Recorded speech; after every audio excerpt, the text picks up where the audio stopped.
Wow. Hello, everybody. Wow, that was incredible. Jeez. What a program we have for you tonight, everybody.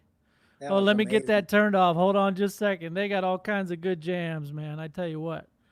That was the River City All-Stars out of Omaha, Nebraska, folks. We are the Nebraska Performing Arts Hall of Fame joining you tonight, streaming across all kinds of platforms. So make sure to share this and comment in with any questions. If this band was a band that you were familiar with during that time period, late 70s, early 80s, please please comment in. We're here to share memories and talk about the amazing band, the River City All-Stars. Joined by me, I'm Mike Jr. This is Mike Sr. We're coming from Daddy-O's in Fremont, Nebraska. I'm in Lincoln, Nebraska. And we're going to be joined by the band in here just one second, but we wanted to talk a little bit about the Hall of Fame. Dad, you want to tell them about the Hall of Fame? Yeah, Mike and I and the board of directors formed the Hall of Fame actually a year or two ago, and we just were ready to go with 3 blockbuster shows in April, May, and June of this year. We had 2 big shows at Playmore, and the one with the River City All-Stars and several other amazing acts was to be June 7th at the Slowdown in Omaha. And here we go, because of the COVID virus, all 3 of those shows were canceled. So this is the to keep our name in the forefront and to hopefully generate a few donations to a music-oriented youth nonprofit, of which this time will be the Omaha Girls Rock entity, which is amazing in Omaha. Omaha Girls Rock. Yep. Been doing live streams to keep this going, and what we call a virtual induction to the Hall of Fame, and hopefully someday down the road, soon I hope, we can get all these groups back together and bring them back to Omaha to perform live for you. So that's what we're doing tonight, is virtual induction to the Hall of Fame with 5 of the original members, and we'll go from there. Yes. So let's get to it. We've got a lot to talk about. As Dad said, tonight's money is going to the Omaha Girls Rocks organization in Omaha, 501c3. So please, if you feel the need to donate, we do have some donate links we want to put up right here. So you can donate via PayPal or you can donate via Venmo. And if you have any questions, you can certainly email us at info@nebraskaperformingarts.com, and we will get that information figured out. And, Mike, can you turn your volume up a little bit? Or am I coming through okay for you? You're coming through just fine. Do you think I'm yours coming is through? a little weak. Okay. How's that? Is that better? Yeah, there you go. All right. Sounds good. Like I was saying, email us at nebraskaperformingarts.com or check out the website at nebraskaperformingarts.com. Let's get to it. We got way too much rock and roll to talk about. Ladies and gentlemen, I want to welcome Mr. Jack Greer. He was the front man. Here we go. There's Mr. Jack Greer. How's everybody doing? Good. Hi, Mike. Hi, Mike. Hi, Mike. Hi, Jack. Yeah, buddy. Good to see you. Good to meet you. Good to talk to you tonight. It's nice to meet y'all, and it's good to be here with the guys. And seems like it's going to be a lot of fun. I was trying to figure out who was caterwauling on that song there, and it turned out to be me. That big loud. Can't control that thing. Should have done better. But anyway. I love it, man. Well, I'm going to one by one just get these folks in here so we can have a party. Here we go. All right. There we go. Mr. Ron Cooley. Here we go, ladies and gentlemen. There he is. How you doing? Hey. Sir? How's it going? Hey, Ron. Hey, Jack. Hey, Mike. Hey, Ron. How you doing, man? Good. Doing great. All right. Ladies and gentlemen, Mr. Rich Walter in the house. Hello. Good evening. Mike and Mike, thank you very much for recognizing this band. It's a real honor to be inducted. Oh, fantastic. Thanks for being here. This is incredible. Worthy. Yeah, having the skill, well, I guess it's a skill. I don't know what you call it, but the ability to do this is just incredible. So we figured, why not? Let's do it. Let's welcome Mr. Bassman. Now, check out his background for all you bass players out there. Here we go. Brian Sampson in the house. Hey, Mike. Mike. Rich, Gazer, Ron. Hey, how's it going, Brian? Hey. No, I'm Gazer. Oh, You're the gazer, man. All right, I'm just that asshole that show. Sorry, I'll behave. And last but not least, we got Mr. Doug. Mr. Doug Fackler in the house, ladies and gentlemen. Doug Fackler, here we go. Hi, Doug. Hi, boys. Dougie. Wait, how about this? Do I look better now? Yeah. Hi, boys. Hi, Mike's. Hi. Times 2. Hi, Gaze. How you doing, man? How you feeling? Is anybody hearing me? Yeah. Yes. Oh, yeah. All right. Feeling good. I just had a big shot of testosterone, so I'm ready to go. Awesome. So we got Sandy Aquila saying hi, Jack. How you doing? Hey. Hi, Love, thank Sandy. you. She said I was there. Sandy. She said I was there. Yeah, she was. He was. That's awesome. Okay, well, so here's how we're going to do it, just so we're not all talking at the same time. Dad's going to start some questions, and I'm going to have some questions throughout the evening, and hopefully we can direct them at individuals. And the idea is that these questions spur some memories, and hopefully we can share some of those memories. We don't want you to filter anything. This is we want you to tell us everything you want to tell us. Uh-oh. This is your story. Rich is shaking his head. No. Oh yeah. So, but that's Me how first. So this isn't really family friendly then, is it? Well, it is family friendly, and Yeah. we'll have to watch it. We'll have to watch it a little bit, but Yeah, you know how I stories can understand. develop. Yes, sir. So, Dad, why don't you take the helm and let's get into the history. All right, go ahead. how First this of all, I been. want to officially induct you guys to the Nebraska Performing Arts Hall of Fame. That's so cool. One of our first inductees on the newly formed nonprofit we're doing, and fortunately or unfortunately, we got everybody here. Everybody's alive, and we can't get you together to play, but we will down the road. So this is the best we can do for now. And welcome to the group, man. This is Well, thank you so much for it's such an honor. Finest bands ever come out in Nebraska. Pinky, I can't hear you, and everybody else can. So don't ask me any questions because I can't hear you. Oh, he's so old. I can hear everybody else. Ron's mic is a little weak, and Mike Jr.'s mic Is a little weak. Is this help? Does this help, Ron? Oh, he can't hear. He can hear us. Yeah, it does. Oh, can he? All right. It's just Pinky? That's That was a me. pretty good groove we had going on that tune, wasn't that, boys? Yeah, that was a good groove. That's the Rich Walter Brian Sampson machine. Jesus, I'm telling you, Gee, the rhythm section. What a funky great singer. band this was, man. This was just a fabulous band. It was A lot of fun. unbelievable when we all got together. It was just a ton of fun. It was a lot of fun. And remember how much we drank? Yeah. And we still did it. We still got on stage. Yeah. Jack still got on stage. He was Yeah. able to pull it off. I just couldn't believe it. He was never down, but not out. Yeah, you were right there with me, boss. I'm afraid I was. Hey, what I want to do is I want to kind of go around the horn and to start things off, ask Okay. everybody to give me a little bit of a brief background of your music before the River City Stars. If you had any, how you got started playing your instrument, if you were in other bands or groups, tell us a little bit about all that, and then we'll lead into the formation of this band. So, I don't know. Let's start with Jack Greer out in the Carolinas. What did you do before River City All Stars, and how'd you get to Omaha? Well, I grew up in Greenville, South Carolina, and started playing music around 14, 15, doing little bands and trying to learn how to play a guitar, and started out playing drums, actually, and ended up in Kansas City after that for a while, and played with some great people there, and kind of started doing steak and ales and hotel bars and things like that. And I got sent to Omaha to play in the steak and ale there, and ended up staying around there for about 5 years or so, I guess. But I liked Omaha, and When did you get here? 77, 78? yeah, I've been maybe 75 when I first got there.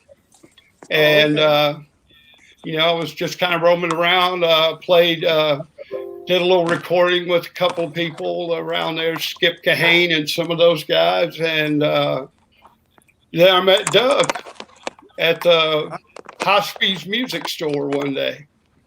And yeah. He asked me if I could write music, and I said, sure. And that was a lie. I didn't know anything. Is everybody looking at Ron? Yeah, everybody everybody is. dizzy. Look at him go. He's on So anyway, LSD. I was trying to get music written out to copyright some songs, and that's why I asked him that question. But anyway, we started fooling around, playing together, and when we sang together, it was so cool that we decided to start doing some bars and things. And did that for a while, and then I ran off and left Doug and went to Minnesota and some stuff. Is that where you went? I thought you went to Colorado. I did go to Colorado too. Oh, good. Got around. I did. You weren't around here, that's for sure. Hey Jack, can I ask you what exactly was the Steak and Ale? Was that a tour that you were on? Commissioned by Steak and Ale was a bar restaurant chain. Oh, and sure. they had them all over the country. They had some in Kansas City. They had one here in Greenville. They were a national chain, and I got hooked up with them in Omaha or in Kansas City, and they sent me up to Omaha. I'll be darned. That's very cool. And they liked me there, and I liked Omaha and liked them, so I just stayed around there for a while. It was a good paying gig. Yeah. Cool. Well, let's go to Brian. Brian Sampson. Tell me a little bit Aiken about Stale. what you did as far as music and any other bands or anything before River City All-Stars. Try to fish kids too. With Brian. Well, that was Doug's line. I'd been in a band, Dr. Feelgood up in Lincoln, and a guy named Chuck Pennington was one of the. We entered a combo clash, and Chuck Pennington was one of the judges. And he liked my bass playing, and ended up playing some sessions with him down at Rainbow Recording Studio. And that's where I met Ron and Rich, if I remember right. That's a great place. And that was in the early 70s. And then from there, we played in a couple little bar bands. And then Rich, I think, left to go play with Straight. And then me and Ron were in a band or two. And then I think Rich came back, and then Jack and Doug and Ron had been doing gigs, and they added me and Rich, and that's how we got the All-Stars going, I believe. Wow. At least for me, that's what got me to there. Okay. How about Rich? Rich, tell us a little bit about your music before you joined the All-Stars. Well, I was involved in a wide variety of different kinds of bands. First band I was in was basic rock and pop band, and I'm glad Brian brought up Chuck Pennington, because this gives us a chance to, get this on the record. Because Chuck Pennington, who I met from playing with the Bobby Lane Orchestra. Oh wow. Okay. The second band I was in, really, I think I told you, Mike, that I auditioned for the timpani spot in the Lincoln Symphony Orchestra, and when I got that, for some reason, I wanted to get paid for that, and I wouldn't get paid if I wasn't in the union. So I joined the union, and the band I was in, they weren't interested in being in the union. So I quit that band. I got a call from Bobby Lane, whose band had been meeting in front of my house for years as I was growing up. And so he told me where we were going to meet, and I said, yeah, I know. I live right there. So they didn't know that I had really long hair. So the drive to Nebraska City was very quiet in that group. But he hired me that night, and it was quite an experience. But Chuck Pennington was on that gig, and so I ended up working with Chuck a lot. He was a mentor to so many of us in this area. He was probably my biggest mentor. I learned the most, I think, musically from Chuck Pennington and from Victor Lewis, a drummer from Omaha, who was a big mentor to me. Ron and Brian and I played in Lucifer, a show that Chuck wrote. Oh, yeah. After that, we had Pilot 4 with Mike Nuccio and Rick Weiner. I was in Patchwork in Lincoln with Scott Duncan and Tom Larson, those guys. Then I joined April Monday, which was the guys from Froggy Beaver, John Fisher and John Troya. And then I was in Straight. We went to California for a little over a year. And I also played in a nightclub band out there called Mocha. So after that, I came back. Straight did not become as famous as we were all planning for that to be. That was a band. Yeah. But anyway, when I was on my way back to Omaha, what I was thinking is, I hope I can get in a band with Ron Cooley and Brian Sampson. That's what I really want to do. So I get to Omaha, I called Ron, and he and Doug were doing a duo together, and they were pretty happy doing that. So they weren't really interested until Jack came back. And I don't know where you were, Jack, but when you came back in town, you wanted to record some songs. Yeah, So we recorded those 4 songs. that's and right. You got the gig at Henry W. Farnham's. Yeah, Yeah. Wow. that's right. Well, I was there. You were there. Like it was your birthday. Oh, that's right. I was there. How do you Bring up remember Doug. it, Doug? Let's bring up It was you and me. You ready? Want to talk to me? Yeah. Hey, Okay. tell us about Lightning Lyle and Bumpy Action. All righty. Bumpy Action, we were the first hippie band. We were the first local hippie band. Yeah. Oh my God. At one time there had to be 11 or 12 of us in the band that was getting paid. It was just, and all living together. It was monstrous. But I was with Denise. I was with Denise at the time, and she was a singer, and she's beautiful. She's here now, and we've been together for 50, close to 50 years. And Jack and I originally got together. Then Jack took off. Then Ron and I got together. Ron he's the godfather. If you make a change in the band, you always have to go to Ron and see if it's okay. And he's my mentor. He's so wonderful. What a wonderful player. What a wonderful man. And he and I were playing together, and he said, well, come on over, we're going to practice at his house. And then Rich and Brian walk in. I said, oh, hey, nice to meet you guys. And then Jack walked in. I go, what is this? Because I was on the outs with Jack. I didn't ever want to talk to this guy again. But Ron says, Cooley, let's check it out. And we did, and just kept on playing. It was just a hell of a deal. The first night we played at Henry W. Farnham's. Oh, I'm sorry about the Bumpy Action thing. I'm wandering. But the place at Henry W. Farnham's, we played a song that Jack wrote. And as soon as we got done, the place just exploded. And we all looked at each other and said, what is, we had no idea anything like that, and just had a better time. Bumpy Action real quick, just a bunch of hippies, and that turned into, hippies have to come, they have to go. After I got done with that, I got a job with Eric Burden out in California. Auditioned. Who said? Whoops. Oh, there I am again. Yeah, the Eric Burden thing, it didn't pan out. I was playing bass, and I'm a terrible bass player. But it came back here. We put Lightning Lyle together. Richie Thiemann from Bumpy Action was a wonderful, wonderful writer. He wrote Rain, Rain, Rain. He wrote all sorts of stuff, and he's just brilliant.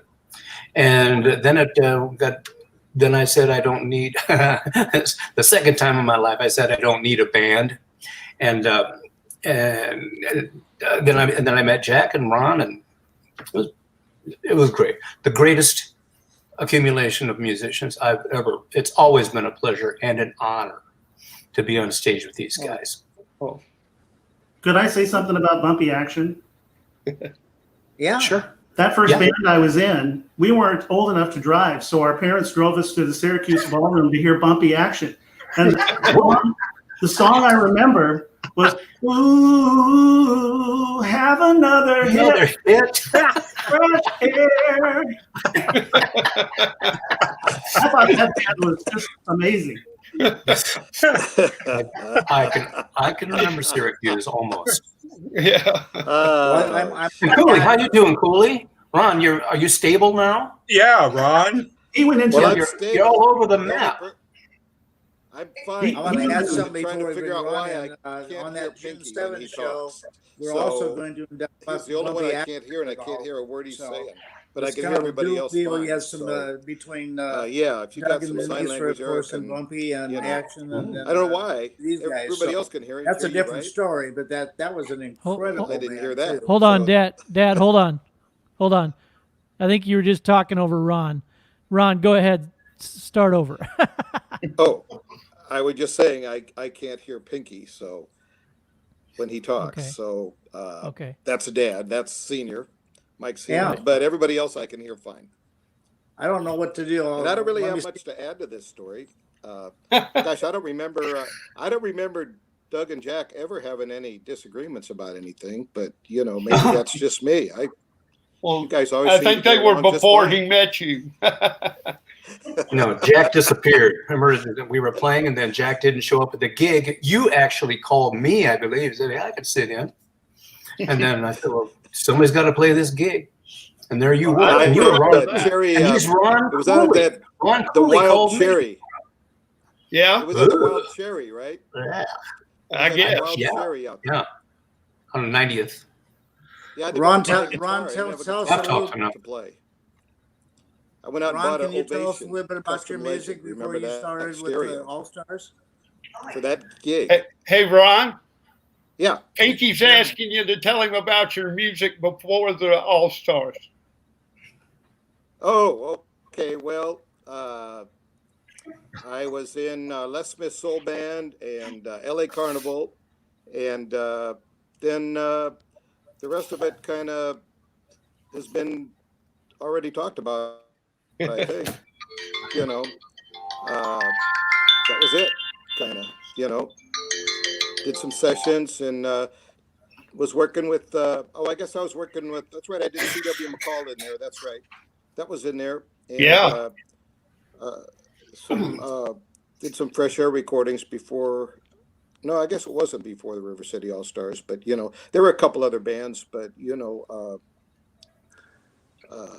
worked with Jerry Raybuck and Bobby Thompson, some jazz guys, and worked with Luigi quite a bit, and you know a few other players and stuff, you know.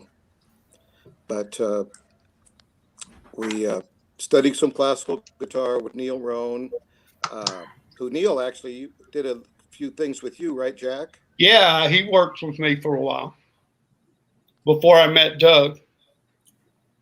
Yeah, I ended up with your Gurion. Yeah, that's right. I bought a pair of Gurions and you ended up with it. I'd actually like to find that guitar again. Yeah. Well, You'll get it when I get my mark. Trinity, my son. It went through Russo's. Yeah. Traded it in on something. But Well, I think we I kind hear of you. evolved into the formation of River City All Stars, and that was what 77 or 78. anyway, but that's the story. Then Yeah. did the duo with Doug, and then that's it. You know, we had the band, and I wasn't in the band real long. I remember being in it for a little over a year, and then my hearing started Check. going. Can you guys hear me? So I had to quit for Yes. a while, Yes. and Mike Miller came in on keyboards, and then he left Sorry after about that. one summer, and I came back with the guitar synthesizer because we needed the keyboard sounds after Miller was in there, where everybody missed those. So I got a guitar synthesizer, and then I don't know what happened after that. Bill died. Eventually, I left the band again. You know, Jack left the band first, Yeah. and then Listen, I before we left it. get into the When before we Jack get left it, into Denise came the in for a little while, later right? members, before we get into the later members, tell us a I don't little know. bit It's about kind of all your- blurry. Hold up, I don't know Ron. why. What? You can't hear me. Yeah, Peaky, Ron can't He hear you can't. at all. For some reason, he's not Can't hearing hear you me? at all. I don't know what to do about that other than you guys relay the message to him. I don't know what's Okay. going on. So hang on, Ron. What did you want to say, Mike? I was going Before to we say get into- before we get to some later members. You guys let's are talk cutting about out your now. significant venues you played. Tell us all the different places you played and a little bit about the spots, would you? I know I lost Mike Jr. now. Is he talking? that's No. me. Pinky's talking. Oh, then I can't hear anything. I can't hear him. He wants us to tell him you'll have about to the relay clubs what we he's played saying in. if he's- He wants us to tell him about the clubs we played in, Oh, okay. like Well, the you guys Quebec go ahead. Lounge and the Lip Ticket and Henry W. Farnham's and what was some of the other ones? The Schwab Yeah, the 8 Limited, the 20s. Shenanigans. I always loved the Opry House Peters. out in Missouri. whatever that little town was. Missouri Valley. Yeah, I like that place.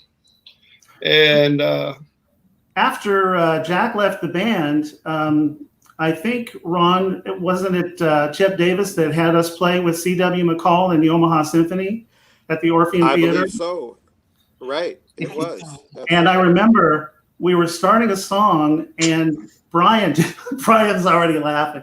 Brian had a huge hog, and Bill Freeze went over to Brian and looked at him, and he picked up his music and turned it upside down. And the crowd went crazy, and we started the song again, but Brian had to quickly turn it back over because it was a bit. We opened, didn't we open for a band called Kickin'? Yes. Was that a New Year's Eve gig or something?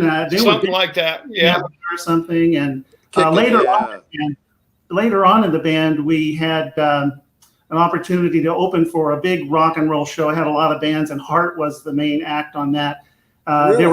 They were having trouble selling tickets. So they asked us, I think that this was when John Rood was in the band, and they asked us to play a gig outside Rosenblatt to try and get ticket sales up. And our payment for that, or our reward, was we got to open that show. So we went out and did about a half hour before, all these big heavyweight rock and roll bands came out there. And so we did some things like that. We went to later, the last version of the band went to Colorado. We played in Crested Butte. Crusty Butt. What? Crusty Butt. Crusty Butte. We all learned how to ski. Yeah. We all learned how to fall down on the snow. It was my idea to leave at 10 o'clock at night so we would get there like at 8 o'clock in the morning, but we didn't get there. It took us like 24 hours. We were driving through snow the whole way. Oh. Memories. What were Yeah, there you go. You remember the clubs in Colorado, what they were? The clubs? Yeah. I don't. There was one just downtown Breckenridge and the one in Crested Butte. That's such a small town. It had to be the only club. Yeah, I I've played got there. pictures I of played Doug there outside. with them in the 60s, but I don't remember the names either. Played Aspen. Kansas City. Yeah. Yeah, we went to Kansas City one time, didn't And Des Moines. we? And Des Moines, yeah. Okay. Yeah, I remember that. Kansas City. Ron, tell them about Kansas City. Well, me and Jack had fun too. Just take his first trip to the hospital. I don't know. Oh, man. Oh, but that was a fun trip, though, after. Who else was on that Heart show? Do you remember? The what? Who else was on with Heart that you opened for? Who were the other bands? Do you remember? Doug, do you remember? There Not at were all. like 4 or 5 other bands, and they were big names, but so big that you can't remember them now. Can remember Heart, though, right? Remember Heart? We did not get to meet the girls, but Yeah. Oh, you the did? Hearts were there. I was not a Heart fan. Ooh, I love Heart. Yeah, it broke her heart. Well, tell us a little bit about recording Rain, Rain, Rain. Was that done at Don Sears' studio? Is that right? Yep. Oh, Yeah. That was What when was John that? Rood was in the band.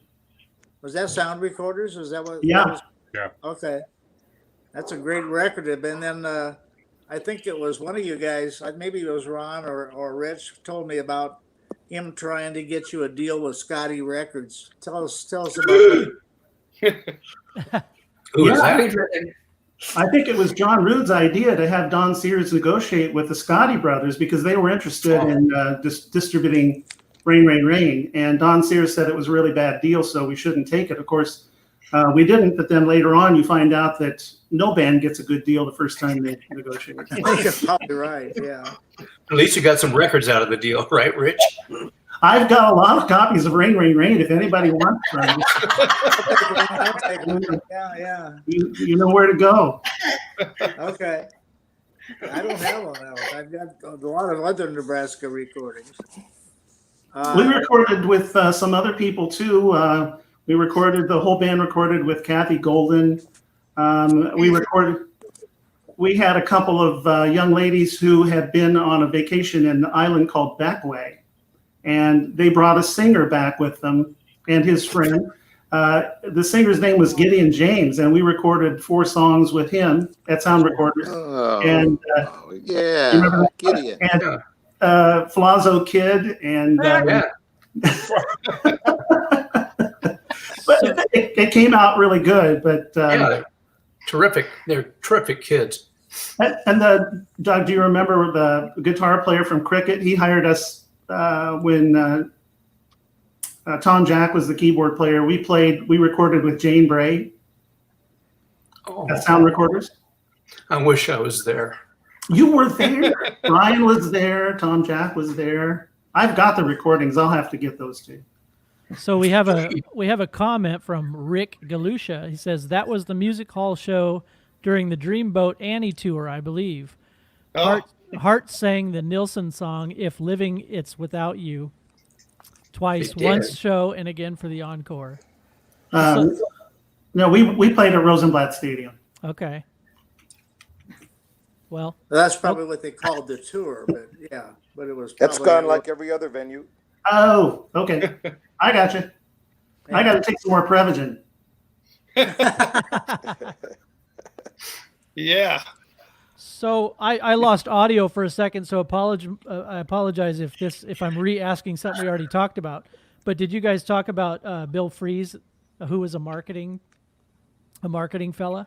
Bill Fries. C.W. McCall. We talked about C.W. McCall. Yeah. Okay, I missed that part. Excuse me. That was important. Ron, you know about C.W. McCall, Bill Fries, right?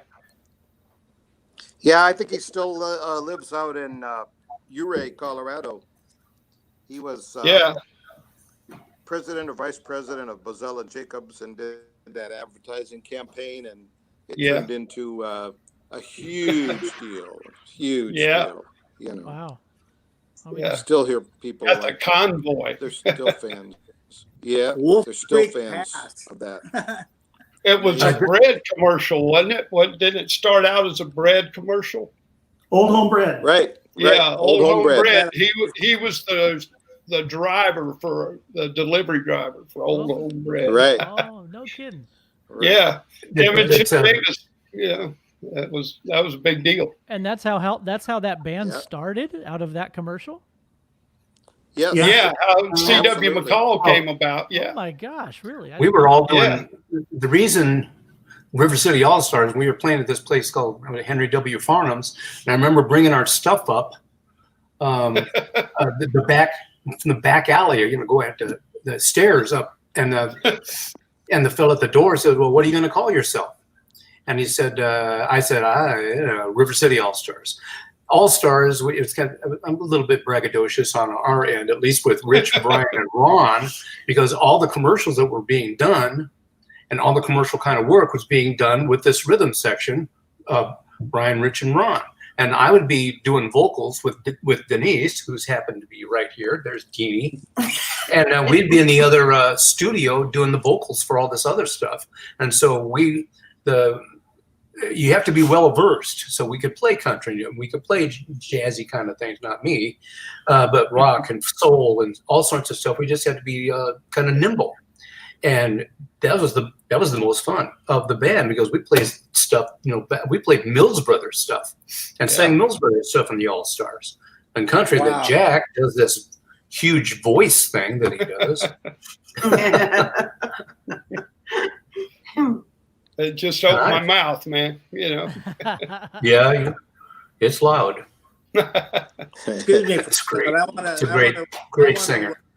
I want to reiterate that anybody watching this stream, if you're able to, I know these times are kind of tough, but we're recognized the Omaha Girls Rock nonprofit for this episode. And if you down at the bottom of your screen, there are several places where you can donate to Omaha Girls Rock, a 501c3 nonprofit in Omaha. They're a great organization. And if you can spare a few bucks or a lot of bucks, whatever you got, we'd appreciate you going to Venmo or the other site shown, PayPal. And so I'm sorry to interrupt for a commercial, but this is important that we raise a few bucks for these kids. So that's actually our main mission statement. Here's a little bit from their website. Obviously, we induct Nebraska significant musicians to the Hall of Fame, but a major part of our mission statement is when we do that is to raise funds for youth-oriented music nonprofits or organizations in Nebraska. So that's what we're doing tonight. So that's one of my several plugs tonight for Omaha Girls Rock. And if you got a buck or two, please donate to either Venmo or PayPal. That they're showing streaming along the bottom of your screen, and we'll go from there. I appreciate it. Okay, so we've got a comment coming in from Sandy Aquila. She says, and it's a little bit winded, so let me read it. She says, in 1973, while working as a creative director for Bozell and Jacobs, an Omaha, Nebraska advertising agency, Freeze created a Clio award-winning 1974 television advertisement campaign, which we already talked about. So that she just wanted to reiterate that it was from the old home filler. So something along those lines. So, well, thank you. Out of Sioux City, you all filler up home cafe. Yeah. Oh, filler up home cafe. The old home filler up and keep on talking cafe. It's Sandy Aquila. Yeah. Shout out to Sandy. Hey, Sandy. And then Janet Johnson says, congratulations, guys. Loved watching and listening to you back in the day. Jan Richard's sister. Oh, and Jan. Yes. Yeah, my sister. Yeah. Oh. That's twins. Rich Walter's sister. Twins. Yeah. Yeah. No. Oh, really? No. Okay. No, not twins. She's 3 years older than me. I'm almost 50 now. So. Oh. Okay. I must have been listening to something else. I want to jump in again. Let me jump in again while Denise and Doug are both on the screen. I presume Denise knows this, but back in June 7th, when we unfortunately had to cancel the show, we were also going to induct Bumpy Action, which was an incredible band with Denise as lead singer and Doug's phenomenal guitar playing and Mojo and Richie Tiemann. It goes on and on. That was an amazing band. Unfortunately, I was just coming out of the Army then, and I didn't get a chance to see Bumpy Action, but I have seen the incredible videos that are on YouTube. You know, the videos that are on YouTube, and that was an amazing band. So Bumpy Action and River City All-Stars will, as we're speaking, this is our what we call virtual induction to the Hall of Fame, and I'll be getting with Doug and Denise after this broadcast and try to get some contact information for the other members so we can, at least for now, send them a certificate or do something until we can get everybody together. So congratulations to the Hall of Fame to you guys too. Bumpy Action was amazing. So there you go. I'm done with that. Oh, yeah. That was an incredible band. Absolutely. Yeah. Anybody out there hasn't been? Standing ovation. What are you doing, Rich? Rich is taking his shirt off. No, I was giving you a standing ovation, Denise. Oh, thank you. Do it again. I thought you were zipping your fly out. Oh, yeah. Nobody can see your fly. It's okay. I look better from the front. That's for sure. Me too. Well, if everybody can jump in a little bit, I want to move on a little bit. Tell us about some of the other members. Obviously, Denise was in the band in the River City All-Stars. And I have some names, then you guys jump in. I see I've listed out John Root and Bucky McCann for a long time, great players. And was there Awesome a Tom players. Jack and maybe Mike Miller and Muller and Bill Dye. So tell us about these other players that came into the band a little bit after the inception, would you? Anybody want to jump in and tell us about those guys? Who looks jumpy?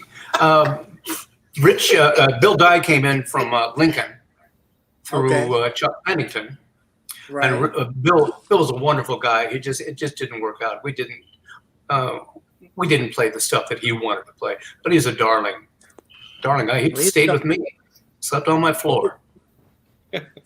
He's still down in I can remember that. He's perfectly comfortable. Kansas City for probably 30 years. He's an incredible guy and a great player. So tell us about John. A great Root. what? Lawyer? Player. Player. I thought you said a great lawyer. I said, God, so good for him. Yeah, that's Player. He's a blues guy. Ooh. Tell us about John Rude and Bucky. Anybody? who's I'm been- playing in a band with Bucky right now. Yeah, Daddy I Mac know. and Yeah. the Flash. So I've been with him for, well, and Peace, Love, etc. So I've been with Bucky about the last 6-7 years. Wow. Well, he's a player. Yeah, he is. Oh, yeah. He's an awful lot of player. Love And that. Rich and John Rude, John wrote a lot of great commercials that we did for him. He did all these Godfathers and still managed to come in at night and drive me nuts. But he's just a very prolific, just a great player, great player composer. And Denise and I sang for him, and all the boys, they were the rhythm section. Yeah. You know, years ago, I had another nonprofit many years ago, and we inducted the Chevrons into that Hall of Fame when I had a nonprofit. Of course, John was a member of the Chevrons years ago. That was earlier than you guys. That was probably mid to late. Did you ever make any money in your nonprofits, Mike? Come on. Yes. Good. We didn't, but the charities did. How's that? That's We great. can't make any money. God bless you. Yeah. Yeah. Well, I'm a bit frozen up here, guys. Sorry, I'm having some technical issues on my side, Oh. but I'm hearing you. So Okay. Yeah. so I would like to talk or at least ask. I'm a big gear nerd. I know Brian Sampson is too. He's got a lot of guitars behind him. But I'd like to ask some of the players in the band. Brian, what's your favorite instrument? What's your go-to instrument? What's the instrument that you played most with this band? Well, back then, most of the time I had a Music Man bass, like in most of those pictures, and I sold that not long after leaving the All Stars. And now these are all Fender basses behind me, Precisions and a couple Very cool. Jazzes. Very cool. Very cool. Rich Walter, how about you, my friend? What was your favorite gear that you used during this time period? I had a Sonar drum set that I liked, but not a lot. I guess I got kind of tired of it. And Tim Quantz wanted to buy that set, and so I sold it to him. He still uses those drums when he plays with Brian and Bucky. But I got a set of old Ludwig drums from Scotty Hastings, and those are the drums that I've had ever since then. I had them recovered. They were originally Champagne Sparkle, but they're recovered black. Oh, sorry. Sorry. That's incredible. Not mine. That's Ben's. I'm over at Ben's house. Can you see it? It's pretty. Ben's Yeah, pretty big That house. is cool. So I frequently tune in to hear Mr. Ron Cooley play on Facebook. And the thing I love about Ron's performances, he's always playing on different amazing guitars.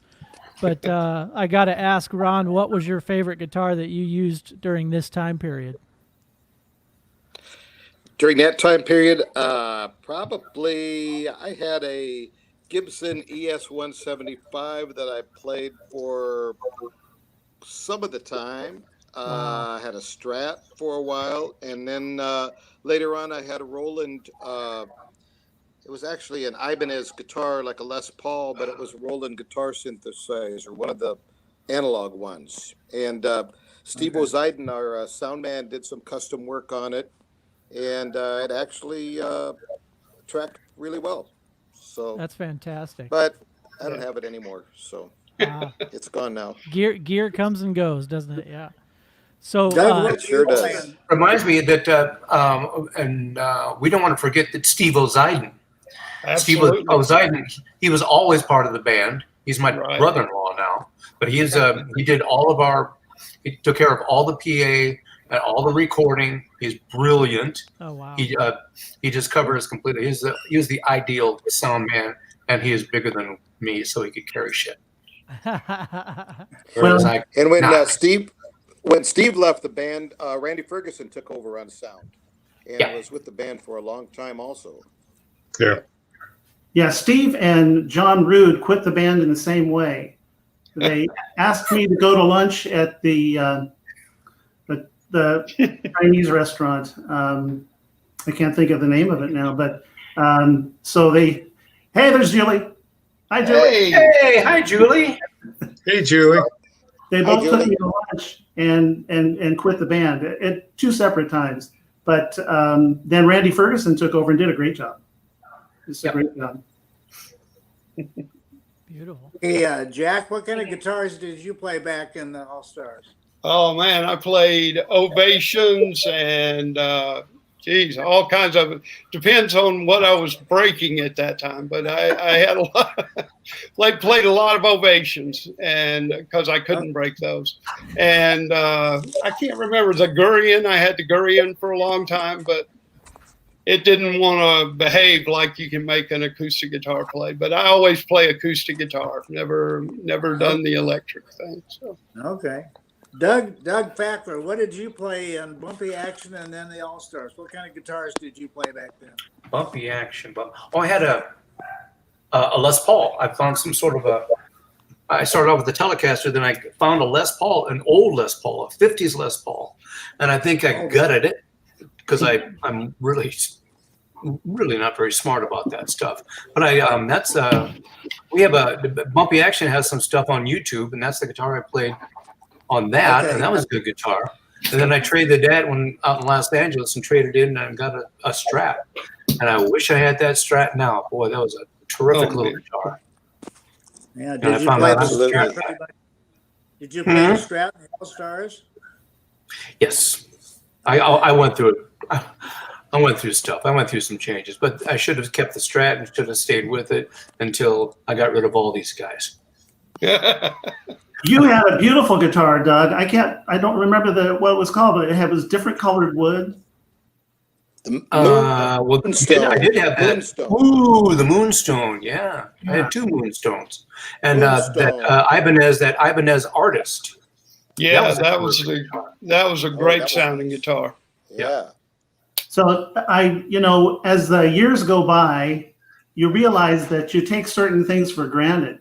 And listening back to some of the things, Doug's pretty modest about this, but I had never really played with a guitar player who played slide guitar like that, and he was so good at it. It just I took it for granted, but Doug was a champ at that. Thanks, man. Well, the other thing about this band is besides the phenomenal musicianship that was going on.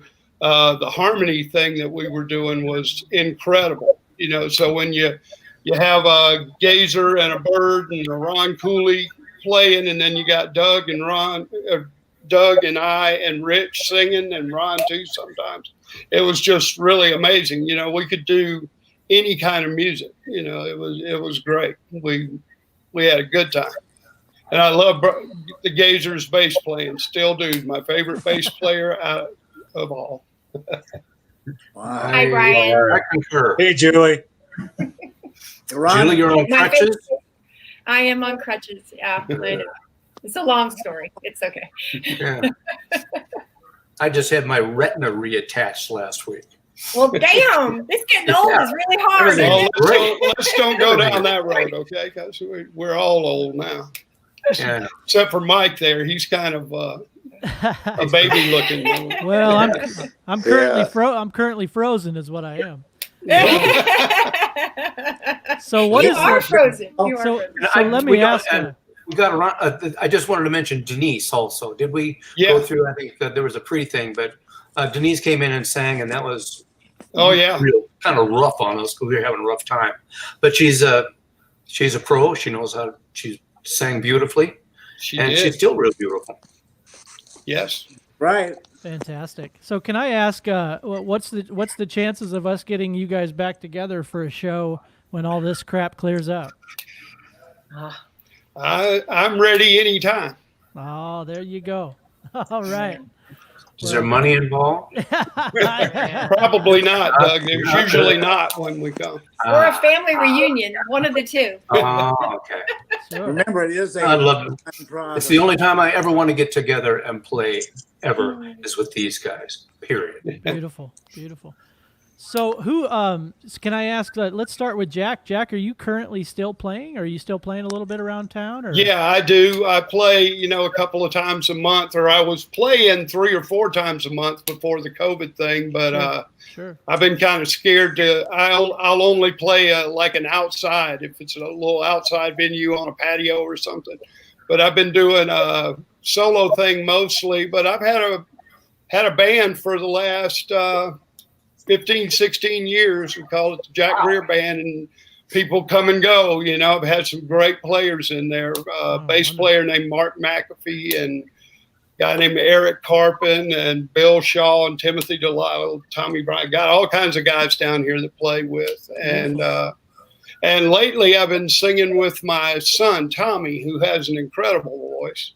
And to Doug's surprise, I've learned to sing a little bit of a harmony kind of a thing. So, it sounds really good when we're singing together. I don't know whether it's technically good, but it sounds good to my ear. Well, you're right. You're right, Jack. That is a surprise. Yeah, I couldn't hear harmonies back then, so I'd always have to sing the melody. But I'd always have to be on the bottom, and Rich always had to be on the top. So yeah, and you've always been, but you're so strong. You're such a strong singer. Jeez. Oh, so you're a lovely singer. Both of y'all, man. I love everybody. It was a bunch of great singers with a bunch of great players. You had great harmonies, and then you had the rhythm section, Brian and Rich. And then Cooley and Doug would start playing guitars, and I'd just stand over in the corner and chunk away on an acoustic guitar. It was a great sound. It was a great sound. Wait a minute. I'm gonna challenge that. Go ahead. For me in this band, I would always try to lock in on you, on your rhythm guitar. Yeah. Yeah. Well, you played with so much energy. And it was like with an acoustic guitar playing that much energy, if I could lock in with you, it felt like everything just fell into place. So it did. Yeah, it always sounded fun. You were hi-hat and my choky thing going, and it was really great. You were an important part of the rhythm, of the feel, of the groove of the band. Well, absolutely. I like to think thank you. He's right. It was fun. It was a great band. We did all kinds of, we just did all kinds of material. Like Doug was saying, they did the Mills Brothers, and then we come up and do an old Hank Williams song, and then we were playing Little Feat and the Eagles and all that stuff. All the great music that was around. There was so much great music back then. And the cool thing about Jack, she sounds like this. He can sing with an accent. That was just I told Jack the last time that I was at a reunion with him that I realized when we were doing "Love the One You With" at the end of the Stephen Stills medley. I hope Stephen Stills is watching this, by the way, because he needs to hear that medley. I think he would enjoy that. But, yeah, I think so. When we were singing "Love the One You With," I realized that I was singing, "And if you can't be with the one you love," I wasn't singing "If you can't be." I was singing "If you can't be." The way Jack sang it. I never realized I've been singing like Jack for a long time. We could do worse, Rich. Yeah. Oh yeah. You can sing like Cooley. It's not the place. Oh, Cooley sings good. Yeah. Oh, Cooley. We love Ron. When I was first learning how to play, when I was growing up, and I was 14 years old, we'd have a teen club up in Benson in Omaha, and I'd go and watch Ron because he had the soul band, and he had LA Carnival, and I just watched this guy with this really bad hairdo, but everybody in that band was just. That was the best. Those are incredible guys, and he was just solid. I used to do that too. Ooh, what's Rich? I love it. Yeah, there's Ron. Yeah. Look at Ron Cooley. Love that. I'm thinking about going back to that style. Yeah. There you go. think I can do it. I think I can pull it off. Yeah, just go downtown and get you a wig hat, man. You'd be good. So we had a really cool comment come in from Mr. Richard. I want to say Richard Ray. He said, Okay. Congratulations, y'all, on your induction. I sold Jack my Sears and Roebuck's drums when I left the Air Force. I think he was about 10 years old. That's right. He lived 2 houses up from me. Wow. And I used to go up there and listen to him play, and he had a bunch of good-looking sisters, and so we all kind of hung out up there. There you go. Smart I think man. the most surprising part about that sentence is Sears and Roebuck drums. Yeah. Sears and Roebuck drums. They make That's how old I am and how much older than me he was. I had a Sears and Roebuck guitar, one of the ones, the only electric guitar I really ever had, and it had the amplifier was in the case. Yep. You know? Yeah. I wish I Me had too. that I thing had now. Yep. Yeah, that was about a $70 guitar back then, and now they're about That's a $2,000-3,000. classic. Yeah, I'm sure. Oh I'm my. sure. So can I ask, so what were some of your favorite club memories? Now this might bring up some wild stuff, but let me ask Mr. Brian Sampson if Brian Sampson, what were some of your favorite club memories? Yeah, Brian, what do you remember?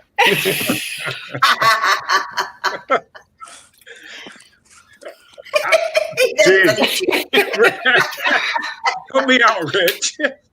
It's too much. The memories are just flooding his. Oh The Henry W. Farnham's gig that we did was my God, that was good. That was an a awesome normal, gig. A normal benefit. That was really cool. Yeah, we were trying to get marijuana legalized, and for the normal benefit. In 1970, what would it have been, you guys? So, 5? No, 6? 77 maybe. I don't know. 7 Do you was- remember? Julie, I can't how old remember were the you? years I remember anymore. how old you were. I was at the bar, so sorry. She wasn't old enough to be at the bar. But No, she wasn't. I was. You were. You were just a didn't know. little. I You didn't were know just that. a little girl. I didn't know Okay. you guys, but Yeah. I went, and that's She was the there first with time her I saw sister you. Sue. Yeah, it's the first time Yeah. I saw that band. But we rehearsed. We were trying to do this recording thing, and because I wanted some songs with that were fleshed out, just not just me and an acoustic guitar. So we went down to Sound Recorders, and Ron, I don't remember who was engineering that thing, but they did a fabulous job. And Doug was kind of the producer on it. And Cooley even played piano on a song. And, it sounded so great when we did it that I was thinking, well, we need to find a gig. I was trying to weasel my way in with these guys. I said, we need to find a gig. And that Henry W. Farnham's was the first one we did. And Doug was talking about you had to come up the stairs in the back. You did that when, at least we didn't have a B3 we had to get up there or anything, but we were carrying. And Ron dropped his Music Man amp and bounced all the way down the stairs, hit every, Oh, wow. and it still played, still My worked amp, that no. night. Yeah. I threw that amp down there. I threw it down there because it kept shorting out. That's right. He threw it. He threw Okay. it. Right. So he threw it down there. See, we were a volatile group back then. It wasn't just me. I have a weird club memory. Oh, let's hear it. Okay. Well, let's see if Doug remembers this. It was Halloween at the Lift Ticket. And I go in and I see this guy who looks a lot like me. Got the same kind of shirt that I've got on. He's got glasses. He's got a bump on his nose. It was Doug Fackler. He was me for Halloween. That's right. And you sat next to me for That's right. 15 minutes. Didn't get it.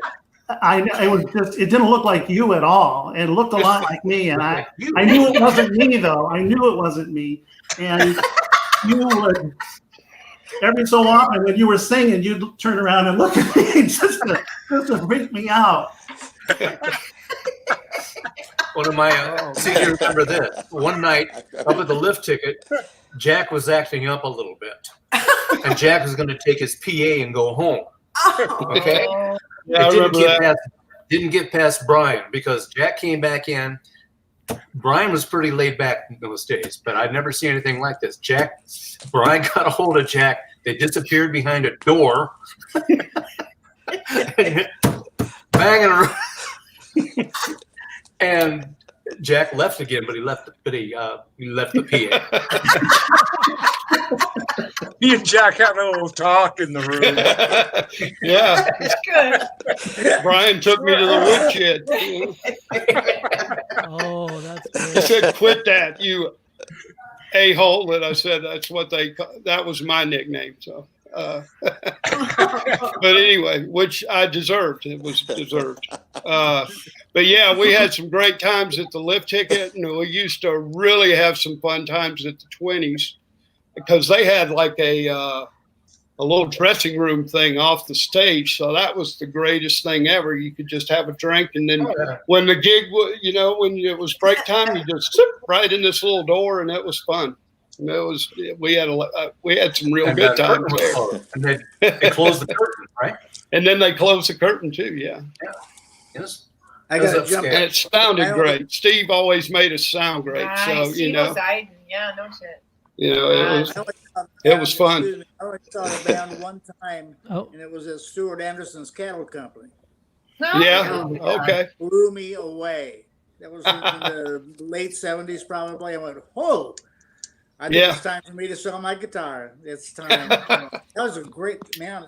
I stayed the whole night, drank 1,000 beers, and barely made it back to Fremont.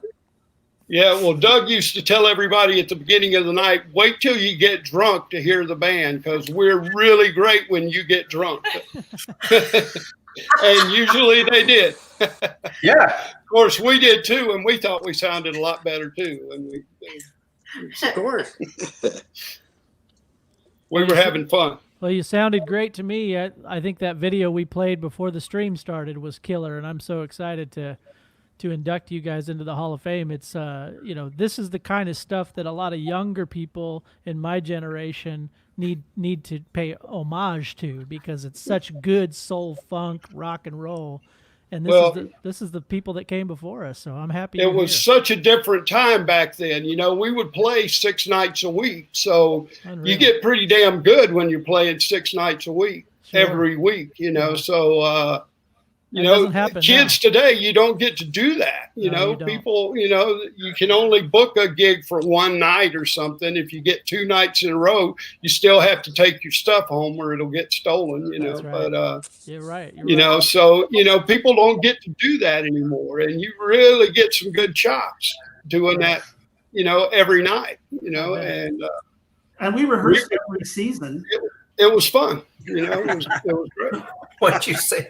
We rehearse every season? Yeah, Yeah, that's right. spring rehearsal, the summer rehearsal, the fall rehearsal. That's right. We kind of did songs on the fly. Somebody would say, "Okay, we're going to do this one," and we just it was usually we play it 2 or 3 nights till we had it down, and then it was good. It was usually Doug. Doug would say, let's play this song," and he would just start playing it. So we would join in. Yeah. Jack would come home and go, "What the hell? Am I saying goodnight?"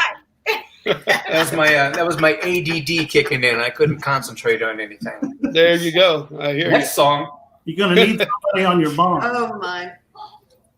Hey, before we wrap up, I want to one more time tell everybody to watch the streaming down at the bottom of the screen for PayPal and Venmo.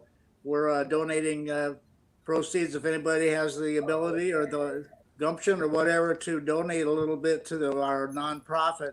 We'll be giving a portion of the proceeds to a youth-oriented music program here in Omaha. This one is called Omaha Girls Rock. It's a great organization. And so down at the bottom of your screen, scrolling back and forth, you can see PayPal and Venmo. Please donate if you can. I know times are pretty tough right now, but if you got a few bucks, we'd appreciate it. And we'll forward that to Omaha Girls Rock. So I want to keep throwing that in so we don't forget about it. Absolutely. So, before we go, why don't we go around the horn one more time and talk a little bit about what you guys did after River City All Stars? Dad, who do you want to start with? Let's start with Jack. Jack, did you go back to Carolina then, or did you stick around? I did eventually go back to Carolina. I stayed around. I had a Jack Greer band in Omaha for a little while with Neil Johnson and Beth McBride, and Barry Clark, and really? John Bergamini was a drummer. John Bergamini was a keyboard player, and oh man, who was my bass player, Doug? Jerry Stanky. Jerry Stanky. That's right. It was a fun band. We did a lot of good stuff. It was fun. That's a great name for a funky bass player, Stanky. Yeah, Jerry Stanky. He was a great bass player. And then I came back, and Julie and I went down to Atlanta, and then I worked for, like jobs just for 30-something years, and got back into it in 2001. I started playing again. Okay. And started playing in church. And we ended up putting together a band, and we recorded had a friend of mine from Nashville that came down and recorded us here in my house. And then I went up to Nashville with him and recorded an album. And then my son Trinity and I recorded an acoustic album up here. And I've been playing with, like I said, the Jack Greer band here in all its different formations. I keep playing. I can't quite get away from it. So. Yeah, I understand. How about Brian? I love it. After the All Stars, I've been playing with Pam and the Pearls for close to 40 years with Ron. Wow. And that's a wedding band, and we played like 30 to 50 gigs a year for quite a while. But the last 10 or 20 years, it's like 10 gigs a year. And then, like I said, I'd been with Bucky, Daddy Mac and the Flack, and Peace, Love, etc. before that. And that's the only bands really since the All Stars. Well, I'm playing with the great Spivak right now, a Glenn Miller band on Wednesdays.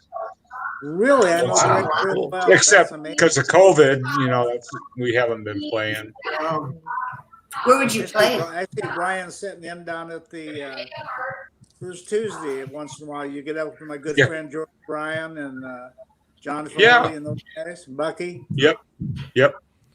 That's fun to do. We're getting some extraneous noise somewhere. I'm not sure what that is. Can we? Hold on. Hey, hold on. No, I could just. my family. Well, okay. I could just. I was thinking You stay right there. Maybe I could mute you. Mute me. It's my kids. Oh, okay. My grandkids. No worries. Okay. My lovers. Hey, you're having a party. Yes. You're having a party too. Yeah. Awesome. Okay. So how about Rich? Did we get to Rich? After the River City All Stars, I did Is your noise a lot worse?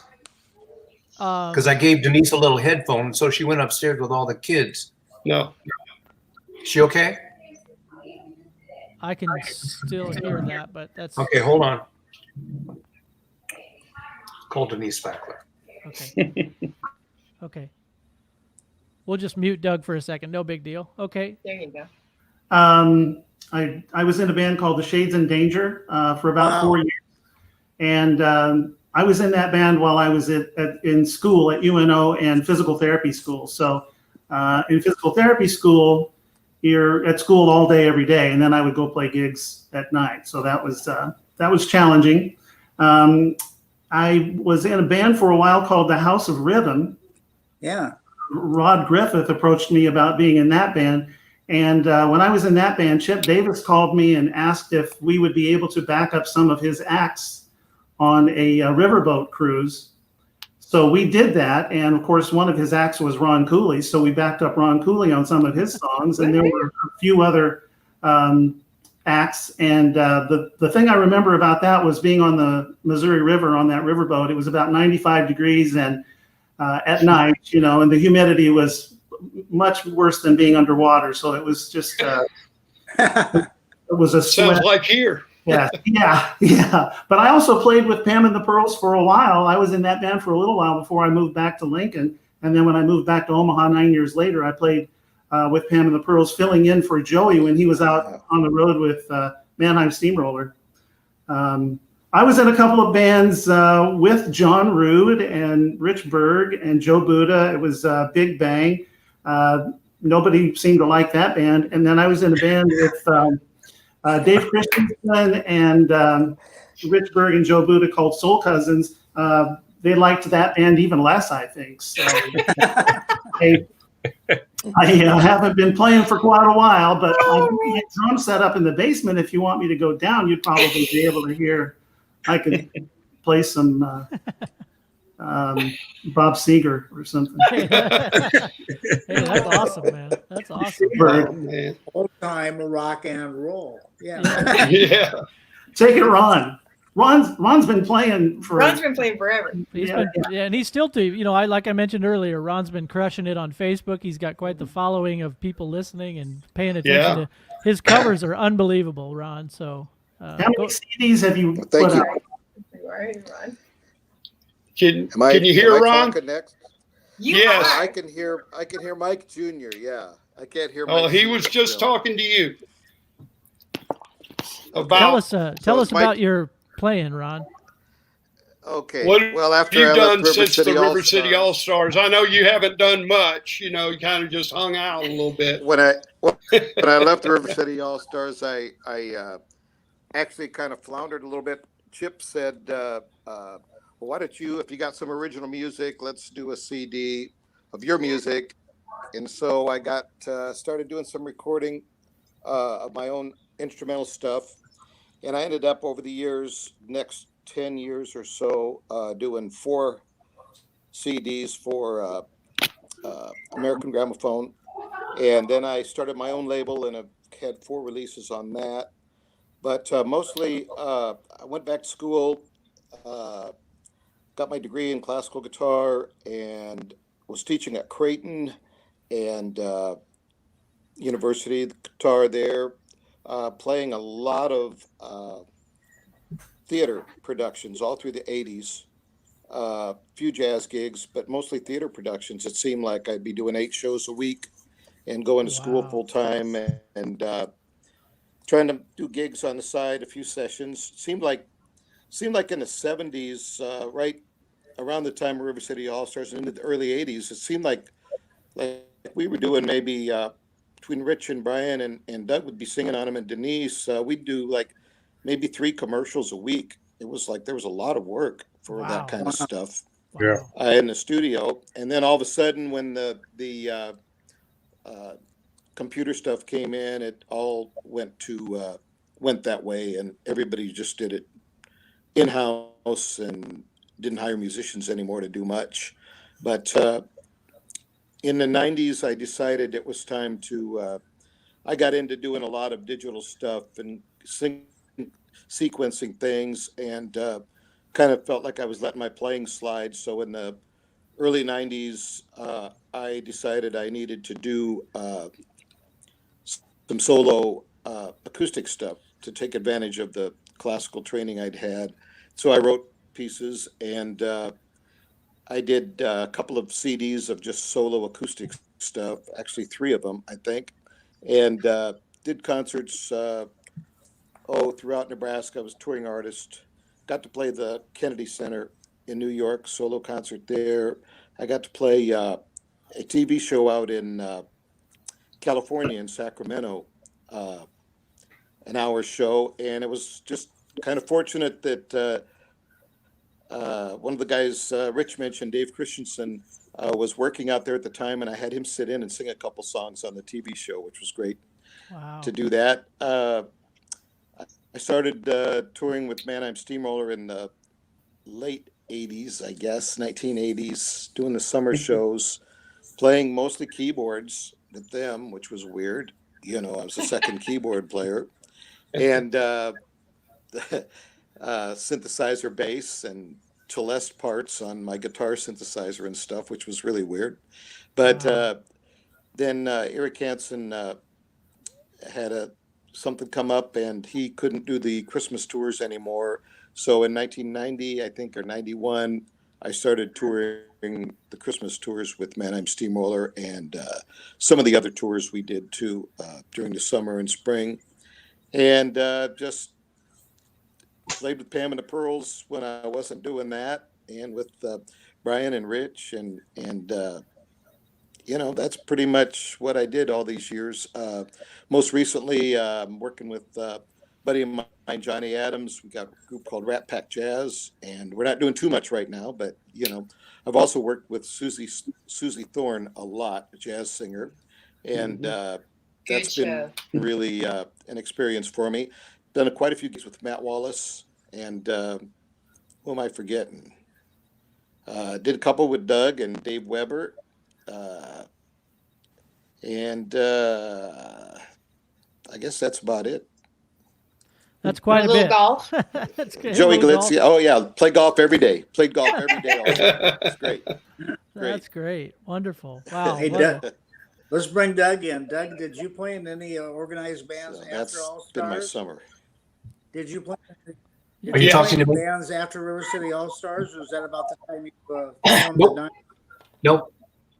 No, that was it. Okay.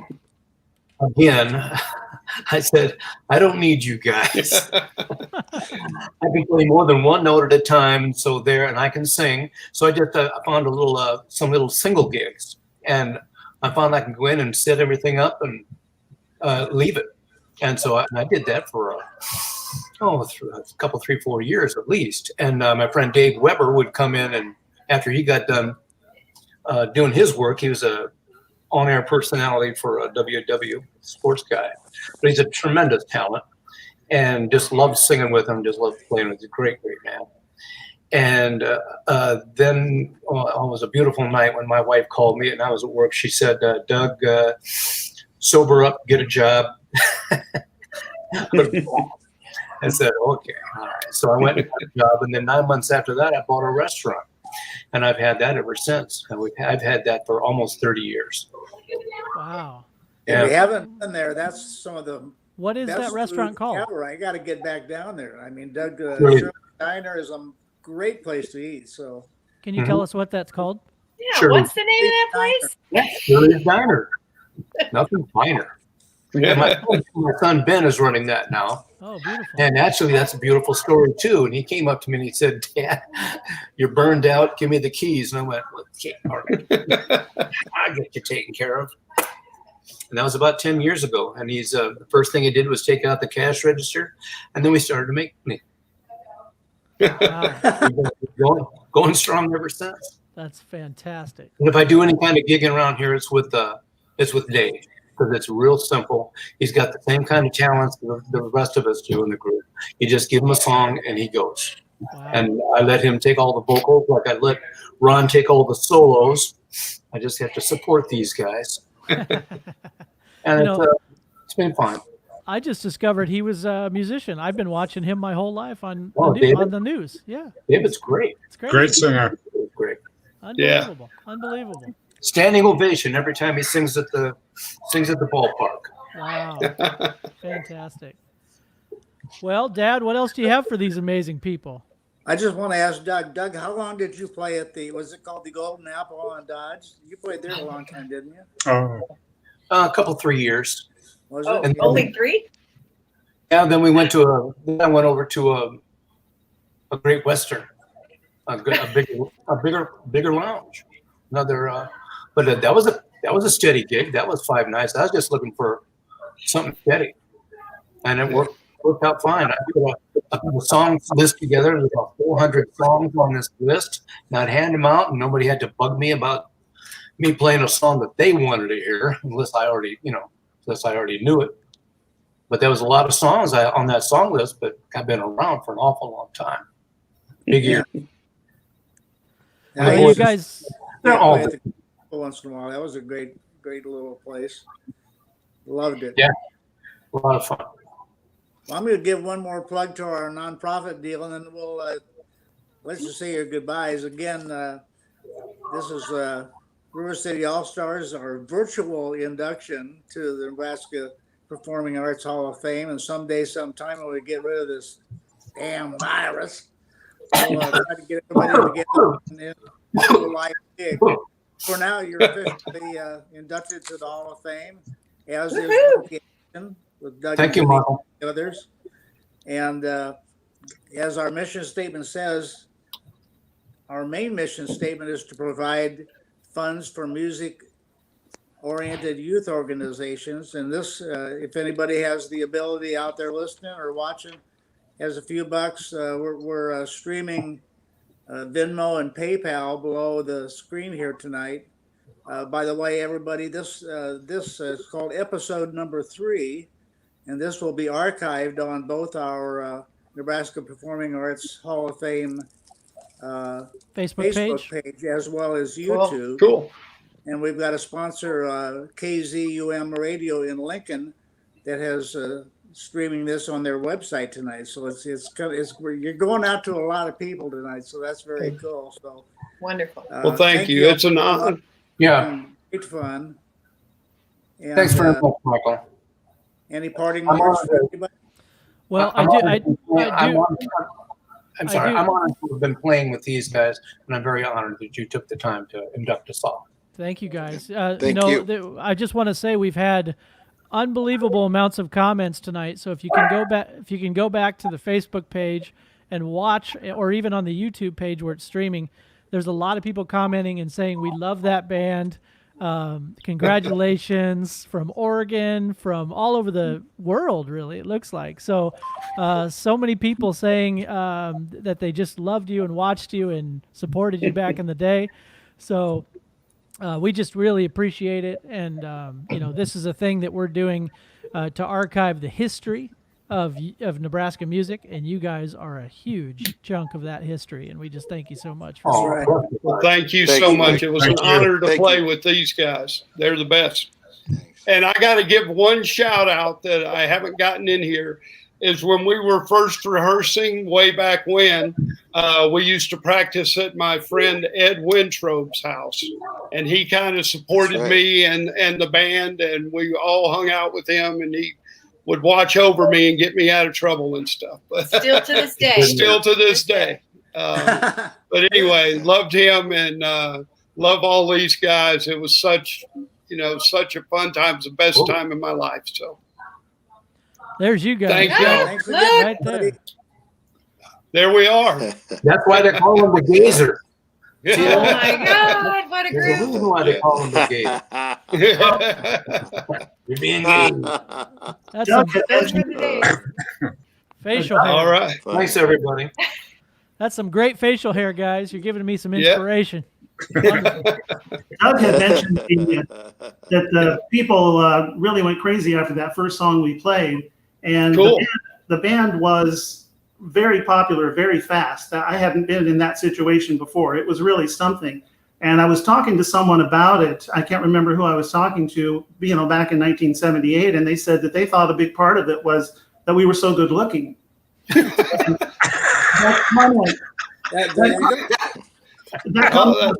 It was directed to me, but I don't feel like I can take all of the responsibility for that. Well, I think it was you, Rich. No, I And don't think Geezer. it was. That's incredible. It was the Gazer's dance moves that really. Well, there was a few girls that followed us around. Yeah, there were. That's true. So, Rich, I know you mentioned earlier that you might have some copies of that record. Is there, for people listening tonight, is there anywhere they could find those or find you? Your closet, right? They're in my basement. I could give you my address. Everybody just come on over. And no, I don't really know any way to get them to Well, be. maybe even That'd an be a email, jack. maybe We'll figure out something. maybe an email address. We can maybe I don't know. That would be very cool to get a copy of that. Pinky had mentioned, maybe I could get some to you, and as part of the There we go. Performing Arts Hall of Fame, you could have some available. Sure. Okay, so anybody listening out there that wants a copy, get a hold of us, and we'll get a hold of Rich. How's that sound? Yeah, that's That cool. sounds That's great. the best way to do it. Okay. Yeah. There we go. Yeah, All right. we don't want a million people emailing you. I don't have a million. Well, You that's might have a million seller though. Well, you could press up more. I got 3 boxes. fantastic. Fantastic. All Well, I tell you what, I just want to say one more time, congratulations! You are now inducted into the Nebraska Performing Arts Hall of Fame, and we Wow. want to honor this and honor you guys and honor the history and hold on to that. So, if there's any other thing that Dad has, Pinky, you got anything else to say to No, them? I think I'm Fantastic? good. We covered quite a bit and appreciate it very much. It's a great band, great people, fun people. Thank you so much for your contribution to the history of Nebraska music, and we'll keep her going, okay? Thank you. All right. That's great. Thank y'all so much. Bye, guys. Love you. Congratulations, guys. Good to see you guys. Love you, man. Bye, Julie. Bye. Good to see ya. Bye, Brian. Bye, Rich. Bye, Bye, Julie. Ron. Bye, guys. Here.